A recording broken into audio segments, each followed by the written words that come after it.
It's an interesting time for business.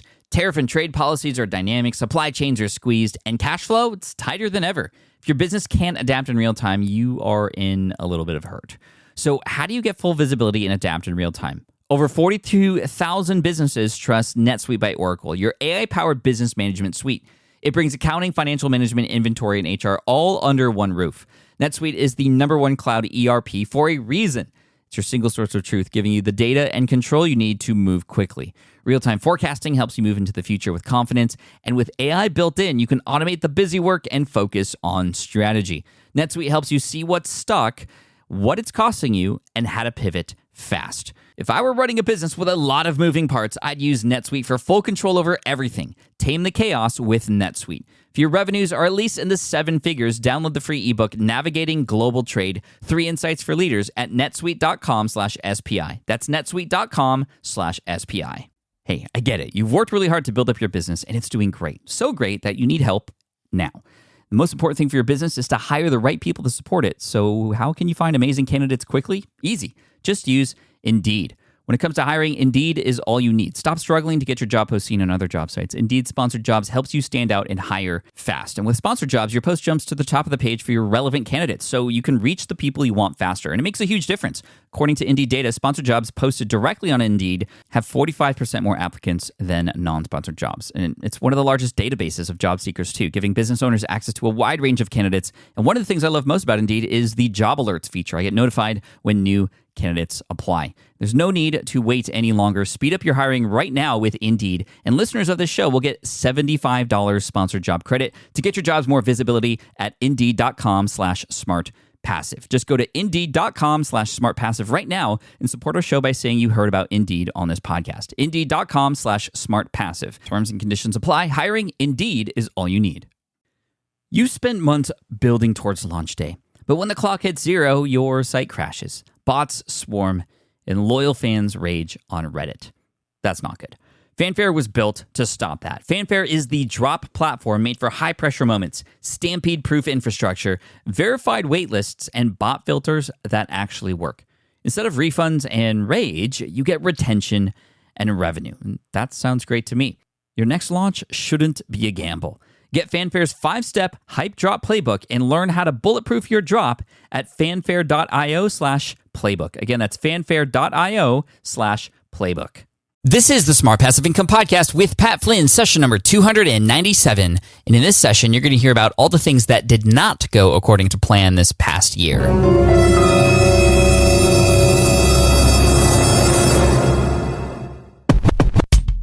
Welcome to the Smart Passive Income Podcast, where it's all about working hard now so you can sit back and reap the benefits later.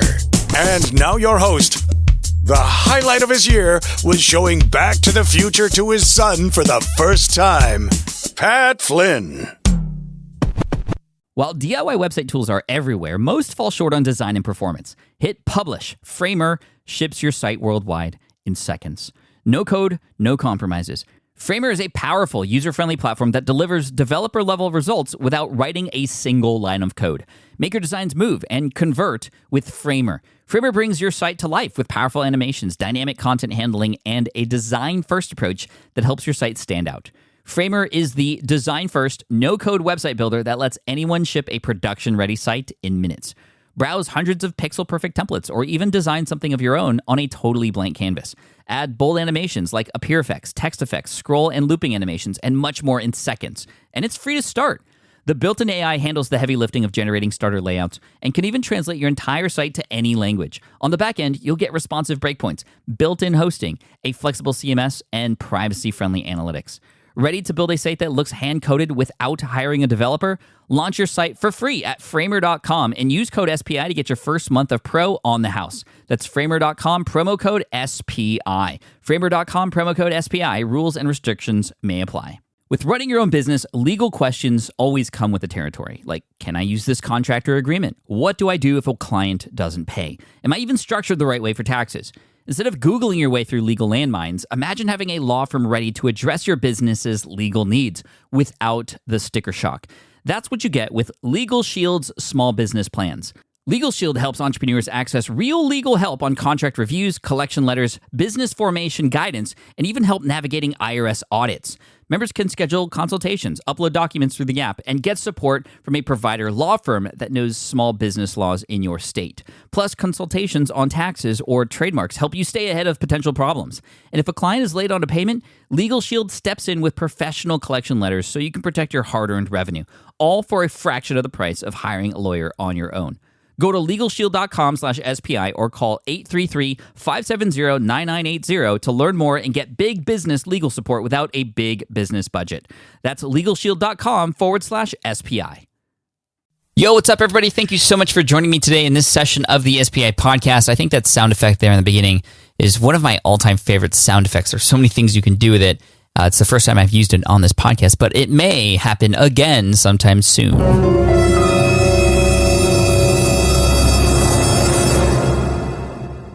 Okay, it's not going to happen again, I promise. Or do I? Just kidding, it's not coming back. Okay, so in this episode, I really do want to talk about the things that didn't go so well this past year. In the last episode, episode 296, you may have heard me talk about all the upcoming plans for next year. Some of those plans are a result of some of these things that have happened in 2017 that I'm about to talk about. But a lot of those things are also because we're just trying to grow, we're trying to expand, we're providing higher value for you in 2018. But there were a lot of lessons learned from 2017 that I wanted to share with you. And as we close the year off, hopefully this can give you either some inspiration, knowing that, hey, everybody is making mistakes, and that's totally part of the process. You learn from those mistakes, and that's how you grow. And that's why I wanted to create this recap episode of 2017 and the things that didn't go right. But at the same time, I wanted to give you insight on what's going on in my brain and why maybe these things happened and why they didn't go so well. So either way, I hope you enjoyed this episode. It's a lot of fun to talk about these failures and these mistakes because I always know there are lessons involved for those of you out there listening so that you can take a better approach with your business moving forward and hopefully get even better results than myself and get results much quicker too, because this was definitely not an overnight success and it still continues to be not an overnight success with all the new projects that I create. So let's just dive right into number one, saying yes too much. For whatever reason, this year, I found that I was saying yes to more things than I was saying no to. And when you say yes to something, you're also saying no to something else, something that may be important to you, some prioritization that you have. And I've been saying yes a lot. And this has become very apparent here at the end of the year when I've gone to all these different conferences and have put my foot in all these different projects that are all overlapping each other. And thankfully, I'm able to stay afloat. But at the same time, I am definitely feeling it a little bit. I'm getting a little bit tired and run down through all the work that I've been doing. And that's not something I'm very happy about. I always have tried to do a good job of again, the whole reason I went into online business and to generate passive income was so that I could have more time. And I have been saying yes so often that I found that I haven't had as much time as I wanted. So my goal for 2018 is to prioritize a little bit more, but it's hard for me because I'm a people pleaser. And as I begin to grow, as I begin to see more opportunities come my way, as I begin to have new relationships being built and wanting to please those people and help them out, I am a people pleaser by nature. I have to go back to where I was in 2016 and early 2017 when I was really good and diligent with saying no to things. And I have been saying no a little bit more here in December to opportunities that are coming out. I've actually even reached out to people who I did say yes to and have just been completely honest with them, telling them that, I have to unfortunately say no. And yes, it doesn't make me feel good. And it surely doesn't make those people feel good either. But those are hard lessons learned so that I can move forward and have a clearer open mind and a clearer and more open schedule so I can do the things that I want to do. Another part of this is just I'm having so much fun with all of this new stuff that I'm getting involved with all these new stages that I'm speaking on. But the other side of this is I'm also seeing in my schedule that I have a lot more time. But because of that, I'm saying yes to more things and actually having less time. The more time is coming from having both kids in school at the same time, at the same school for the very first time. And yes, I'm getting more hours in the day to do things, but I think because of that, I'm actually saying yes to more things, thinking that I have the time to do those things. And I have had some extra time to do those things and complete a lot of amazing things this year, such as the brand new online courses, both paid and free, such as poweruppodcasting.com or buildyourownbrand.co. those things are working really, really well. And I know that the extra time I've had as a result of the kids being in school has helped out and contributed to that massively. But at the same time, I think I just haven't been very clear with where that line is between yes and no because of that extra time that has been given to me. Because during that, I mean, my whole purpose was to be there with the kids. And now that the kids are not there anymore, and you can see how this is kind of starting to get mixed up a little bit. And it's just going to take some adjustment. I mean, I know that with the kids and as they've grown, and this has been the case since the beginning, since they've been born, they go through a certain phase, you kind of get used to it, and then they all of a sudden change. They start sleeping through the night, but then they start teething, or they go through growing pains, and then you have to shift things, and their hours change, so therefore my hours change. They start to go to school half day, and then I change my schedule as a result in April too, my wife. And then now the kids are in school both full-time, and my schedule has to change too. And how I work and how I decide to take advantage of that extra time depends on myself and what I say yes to. And so I'm now starting to realize here as we approach the end of 2018 that I've been saying yes to too many things, too many conferences. I need to be more strategic with the ones that I go to. Also knowing kind of not just that it's just that day that I speak, but all the days in and around, including travel and preparation for those presentations, which I put a lot of time into. When I say yes to a specific date that I'm speaking, I'm also saying yes to all that time used in preparation for that date when I speak. I'm also saying yes to a lot of interviews, and I love doing interviews, and it's one of those things. I see a blank space in my schedule. I can definitely add an interview in when I'm on another person's show, and I love to do that. But it's also taking time away and headspace away from other things I should be spending more time doing. And then also introductions, and this is probably the hardest one. Now that I'm meeting a lot more people, I'm also getting introduced to a lot of new people, and I don't want to let those new people down. I know how important it is to be involved and provide value to other people, especially those who could potentially provide a lot more value back to you in the beginning of those relationships. And that, again, is adding to the whole just pot of things that I need to do. So next year, my big goal is to try and be a little bit better with saying no to things. I'm going to attempt to spend some time thinking about these decisions before I make a decision. This is very similar to in the personal finance world. I heard this tip. I remember it from way back when, even before I became an entrepreneur. I was still in architecture. And a tip I heard was if you are having trouble with your buying decisions because you make these impulse buys, one thing you can do is put your credit card in the freezer around water, so it's literally frozen and you can't use it. You can't see your credit card numbers. Now it's a problem, obviously, if you've used it so much that you memorize your card numbers and all those, the security code and the dates and all that stuff. So that wouldn't matter. But the point being, you go into the freezer and it takes time for that credit card to thaw. Therefore, you have that time to think about that purchase because it's going to be an effort for you to get that credit card to make that purchase. So you'll have time to actually think about it. And so I need to give myself more time when making those decisions related to my business. All right, number 2, next up, I want to talk about my physical product experiment. This isn't necessarily something that failed, but it's not something that I thought was going to work out the way that I wanted it to. What I wanted to happen was to create a physical product and a prototype of that product and send it to a number of people to have them work through it, to have them succeed with that product and give me the information I need to rejig, to adjust and pivot, if necessary, that physical product before getting it manufactured and turning it into some sort of Kickstarter and or in-house campaign to sell, the final version of this thing. And we did much of that. I created the physical product, and it was this calendar/journal combination that can help you achieve your goals. And what came out of the creation of that product was a really cool idea about how to have these journals not just be generic, but be very specific to the goals that you want to accomplish. So the first goal that we wanted to tackle that related to this wall calendar that we were creating to help you keep track of your goals, to help you understand how your work within this goal worked within your life. It was specifically for the goal of writing your first draft of your book in 90 days. And we created a prototype version of the book, and it was written. It's really, really well done. We have a prototype version of the calendar, and we sent it to 21 different people who applied to be a part of this beta program and to be the first people to get their hands on it, to use it, to experiment with it. The idea being they would offer myself and my team feedback to make the product better, to enhance it, not just design-wise. That actually wasn't the most important thing. The most important thing was, would they actually progress toward their goal of actually writing a first draft of their book within 90 days? And of the 21 people, of course, this always happens. Not everybody ends up participating, which is totally fine.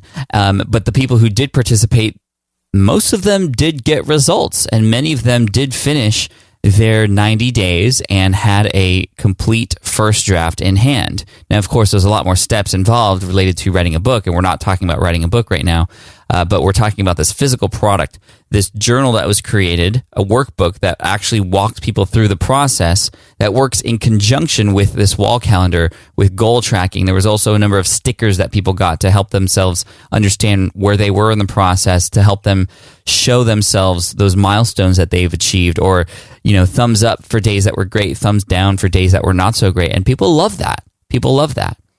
But we wanted to launch a campaign to sell this thing, a final version of it, by November. And of course, it's December, and you didn't hear about that because it didn't happen. And there's a few reasons why it didn't happen, but the plan was to get it done and to have people go through it, to have it be great, and to set up a Kickstarter campaign in November so that by November, the end of November or beginning of December, we could start shipping these things out so people could have access to them in January for their brand new year, because that's when goal setting really begins to, really ramp up for people. Now, there's a few reasons, like I said, why this didn't actually pan out. Number one, I wasn't completely happy with the design of the calendar. The calendar, to me, was the clunkiest part of the situation. And interestingly enough, that was the first idea that I had before the workbook even came into place. After doing more research, the workbook actually surfaced as a potential solution to work with the calendar because of some research that we did related to goal setting and what could actually help people through a process. But the calendar is what I really wanted to be the center of the sort of product here, and it didn't actually turn out to be something that even seemed like it was a part of the product, because the workbook was just so well done and put together really nicely with my team that the calendar almost just seemed like an afterthought, and very little was done to consider the interaction between the workbook and the calendar. I mean, the calendar still people use. I've seen pictures of it on people's walls, and that was really cool. But it wasn't as big as I wanted it to be, and there were just too many pieces. If I was using this calendar, I get a little frustrated because there was this like little.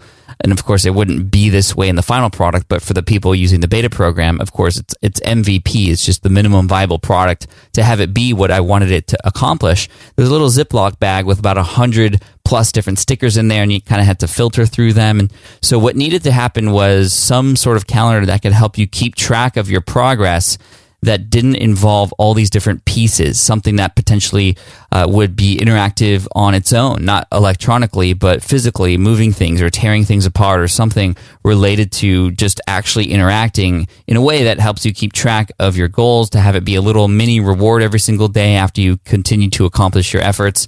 Those kinds of things didn't come out.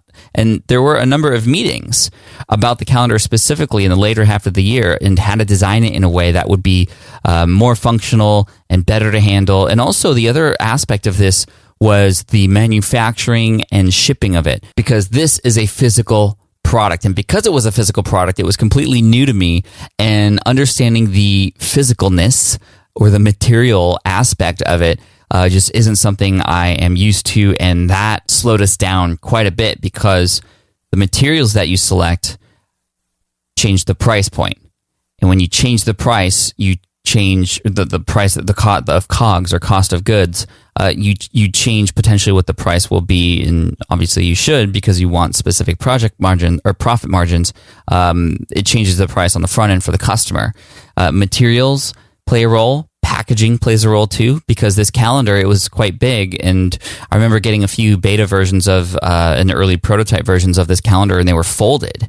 And even when you unfolded them, there were these crease marks that were just in the not most convenient places. And depending on the material, sometimes these crease marks would just really look not so great. And so we ended up deciding that we wanted to roll this thing. But, one of my pet peeves is when you roll something, it's hard to unroll it and post it. So how can we make this calendar seem like it's a little bit more higher end without, compromising the look of it and the price of it, to be able to get into as many hands as possible. Then it was like, oh, well, do we make this a super premium product instead? Do we create it out of something that's a little bit more, make it look a little bit more elegant and higher end? And, that was an option too. So none of those things were answered by, in early November. So we just obviously didn't have time to put things into place to have it be something that could be promoted for a late November, early December Kickstarter campaign.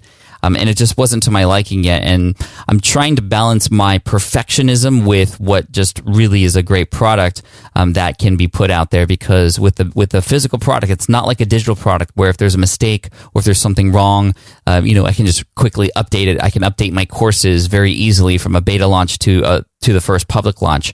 But building and manufacturing something and getting it shipped and having packaging play a role in that, like the boxes and the experience of opening that product and then using it for the first time, the onboarding process in a physical product, all those things are things to consider that I had no idea needed to be worried about because I had never gone down this process before. So in terms of a physical product experiment to learn about the ins and outs of how this works, it was very successful. But reaching our goal of actually having this be something that was promoted by the end of the year so it could get in more people's hands, customers' hands by the beginning of 2018, definitely didn't work out. But that's okay. That's, I expected that to happen, or I knew that was a possibility because this is a brand new leg of business that I had never gone into before. So for those of you who are rocking e-commerce, who get your own products built and manufactured and shipped over from China and then sell them, kudos to you, because that is not an easy thing. There's a lot of ins and outs related to that. Does that mean that project, the physical product experiment, is done? No. So we've gone through the 90 days with the beta users and they're great. I mean, thank you, all of you, to those of you who participated within that group. There will be opportunities to potentially get a second version of this later on, but right now it's not my priority. And it's also something that I feel is kind of lower value in the chain of things that are happening next year related to what can I provide to you that's going to be most helpful for you in your business. It is something I'm still going to plan and experiment with, but it's not going to take top priority next year. So yeah, that was fun to actually recap. I haven't really ever told anybody those things. But that's what I do here. I tell people the things that are going on, whether they are going well or going not so well. So that's just another one of those examples. All right, next up, number 3. For the first half of the year, I was doing very well with this. And in the second half of the year, especially come September and October when I started speaking a lot, these two things I pushed aside, and I'm very sad that I did this because they are very important to me. I've started up again here in December, and hopefully I can be more consistent in 2018. So I'm talking about reading and journaling. Two things that were a part of my morning routine that were really important to me, reading and journaling. Journaling especially because even just with a quick 5 minutes in the morning, I can write in my 5-minute journal and talk about and consider the things that I'm grateful for in my life, and also write down the things that I hope to accomplish each day. And then at the end of the night, you kind of recap. This is how the 5-minute journal works. I'll put links to the episodes in the show notes where I interviewed the two founders of the 5-minute journal, which was really fun. It was a really great conversation, one of my favorite actual conversations from the podcast this past year. But I write in my 5-minute journal, and at the end of the night, you consider the three things that were awesome that happened during the day, and also one thing you can improve on. And so, like I said, starting in September when I started traveling, it was actually when I went to Portugal. This is funny because that trip was life-changing for me. I started vlogging. That gave me the inspiration to start doing more video for next year. But I had forgotten my 5-minute journal. And when I got back home, I went through a period of jet lag, and I just didn't make it a priority to get back into getting into my journal and reading. Same thing, like I didn't bring any books because I just wanted to pack lightly.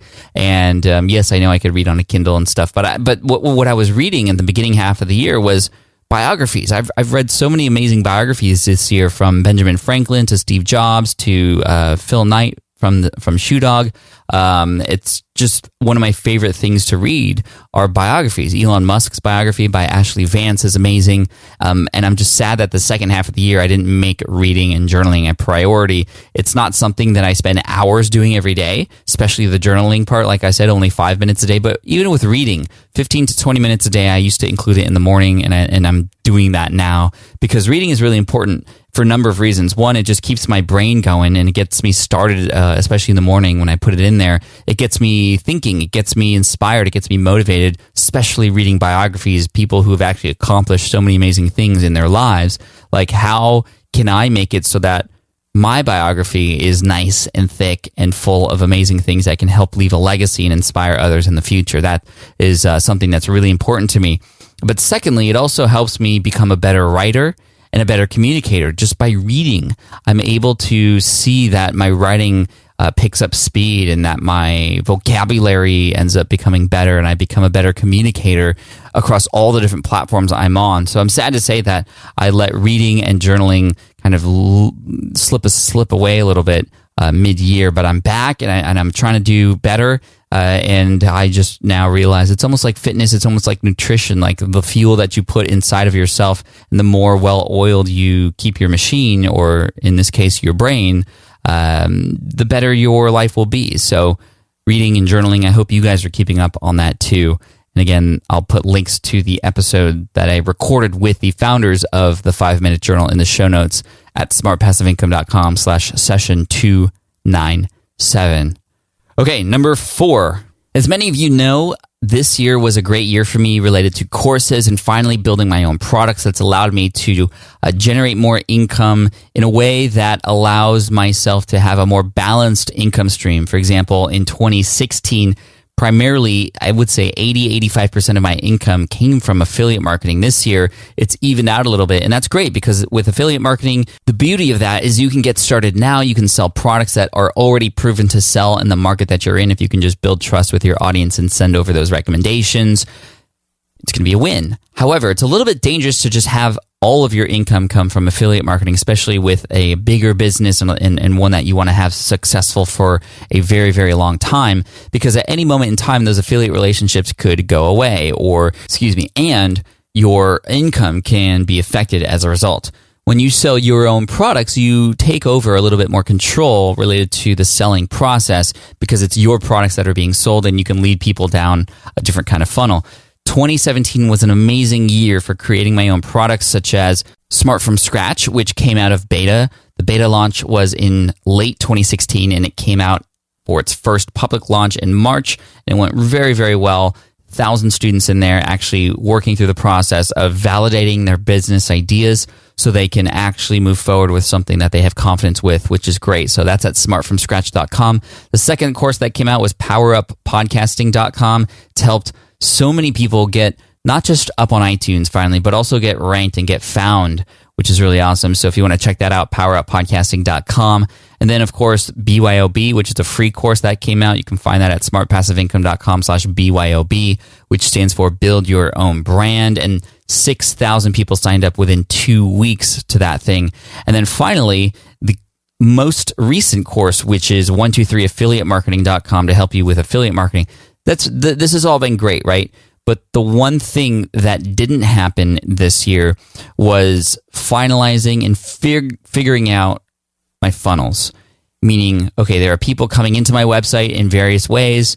There's also the idea of paying for advertising too, cold traffic to see these things, these product offerings that I have. So finding traffic, getting people into some sort of sequence that then builds trust with them or shows expertise related to those topics, and then leads them into a sales pitch for those products in a very defined and very funnel-like way. Funnel meaning there's a lot of people coming in, and then a certain percentage of them are going to go and check out the sales page or the offer, and then a certain percentage of them are going to buy, and then what happens to the people who don't buy? How do they get a second chance? All this kind of stuff.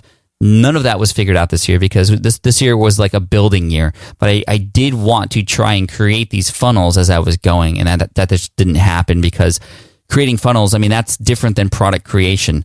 funnels specifically are ways to automate the selling process. And all of the courses that came out this year were open and closed manually. And they were open for a short time period, then closed again. And that was all done manually. And that takes a lot of time. That takes a lot of effort and teamwork to do, and coordination, especially when you have multiple products coming out. We did very well with that. We've done over 7 figures in course sales this year, but none of that was automated, and that's something that needs to happen. And so we had attempted to create funnels. They just didn't work out. They didn't perform like I wanted it to, and it just got really clunky with all the tools that were involved. I got, a little bit of squirrel syndrome. Ooh, this tool might be cool. Ooh, this one might be great for it. And I need to make things simple. And I'm very thankful that I'm in the process right now as I speak and record this conversation with you today. We are speaking with a number of people who are experts at creating funnels, and also potentially going to have somebody come on to become a marketing director who's going to help organize this stuff. And like I said in last week's episode related to what's coming next year, there's not going to be a whole barrage of new courses. There may be only 1 or 2 additional courses that come out next year. Next year is going to be about taking what we have and making it into a machine that actually works for me, something that still serves my audience and still is very authentic along the way, not pretending like there's going to be fake live webinars and these sorts of things that, like evergreen webinars, a lot of people use those in a very inauthentic manner, and that's not where I want to go down. I've been on the other end of that, and it just is kind of distasteful. But putting more automation into place and smarter systems to be able to show these offerings to my audience based on the problems that they have and the solutions that they need.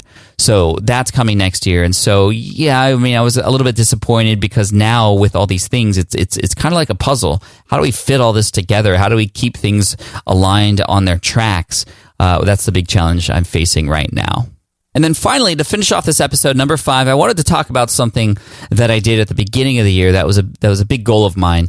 So in the beginning of the year, I had about 150,000 people on my email list, and I had written a number on a Post-it note. This was a tip that I learned from Brian Harris, and it's a great tip, and it's worked for me for other things in the past. But the tip is to write down your goal on a Post-it note and just have it be somewhere where you can see it every single day. That alone will help you stay motivated to actually do those things that are going to allow you to get to that goal. And for me, my goal for 2017 was to grow my email list from 150,000 to 250,000. And in order to do that, I had to grow at a rate of about 300 email subscribers per day.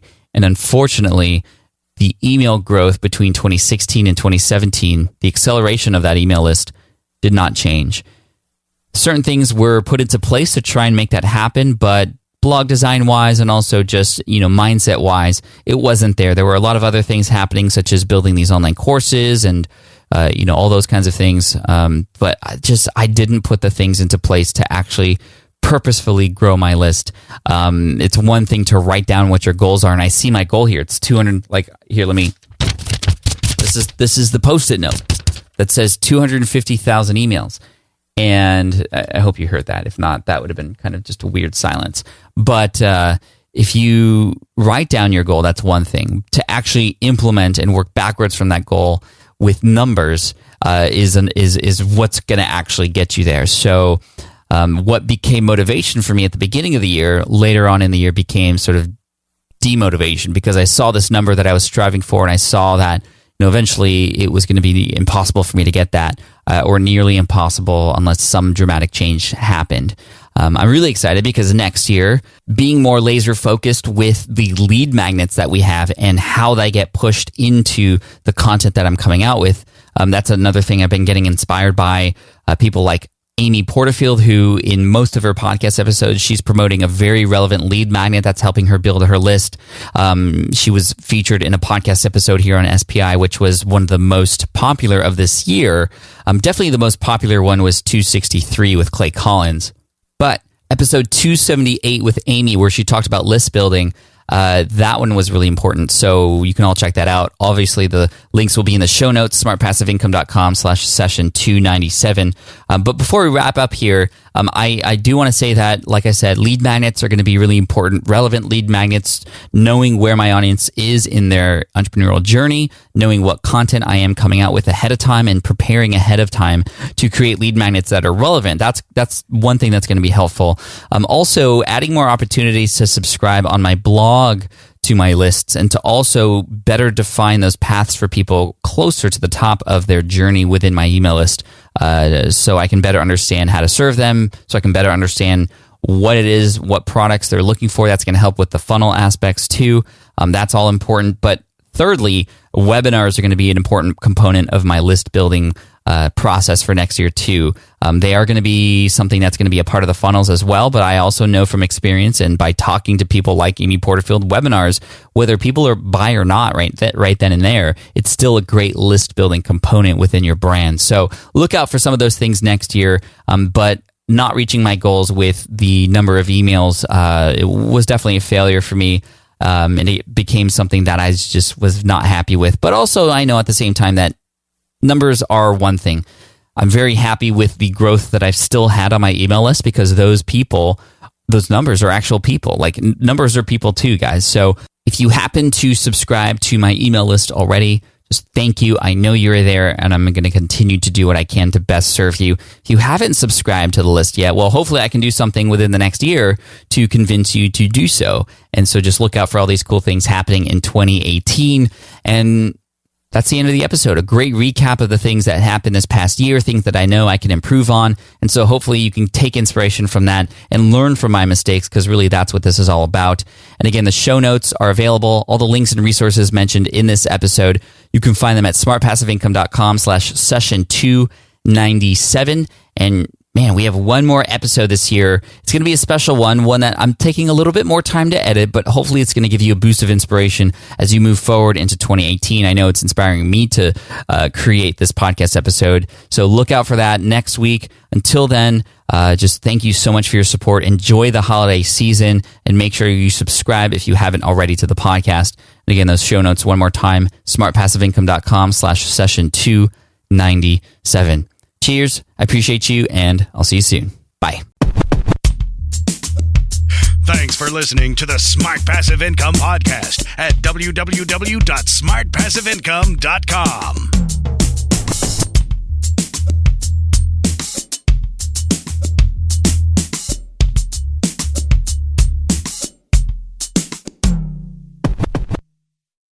Hey, fellow podcaster, does this sound like something you've experienced? Record your podcast episode on one platform, download the files, edit in another app, then fire up a different tool just to create these social clips?